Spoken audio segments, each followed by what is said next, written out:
comment surmonter une critique quand on est hypersensible. Je vous donne aujourd'hui des solutions parce que tout simplement ce n'est pas facile.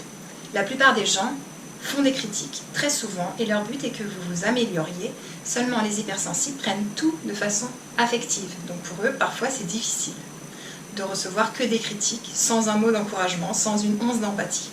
Je suis Annelise Robert, praticienne en régulation émotionnelle et en démoca.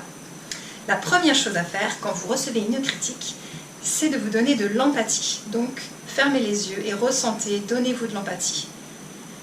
Dites-vous, voilà, moi j'ai besoin de douceur, de reconnaissance et connectez-vous à vos besoins afin de pouvoir mieux les nourrir. Pour te donner de l'empathie, tu peux écouter mes minutes d'empathie que tu vas trouver sur ma chaîne YouTube. 1, 2 et 3 minutes d'empathie. Donne-toi de la reconnaissance pour tout ce que tu as accompli déjà.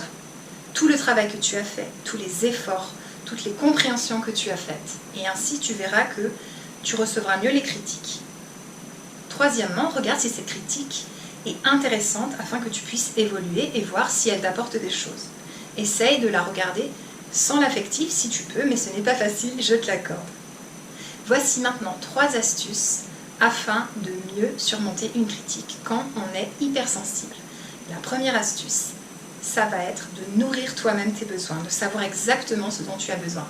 Si tu as besoin de douceur, nourris ton besoin de douceur. Ainsi, quand une critique arrivera, tu verras que tu vas peut-être moins la prendre à cœur, moins te sentir touché. La deuxième astuce, ça va être de t'entourer de personnes bienveillantes, tout ton entourage, que vraiment ce soit des gens que tu aimes, qui te respectent et qui connaissent tes besoins et ton besoin de douceur. Ainsi, tu vas sentir que ta vie va devenir de plus en plus douce et tendre. Troisièmement, fais-toi plaisir dans la vie et ne te force pas à faire trop de choses, afin que ta vie reste légère et agréable. Ainsi, tu verras que la critique sera un nouveau défi à relever, plutôt que quelque chose qui te décourage et qui fait que tu te sens nul et pas à la hauteur. À très bientôt, à toi de jouer.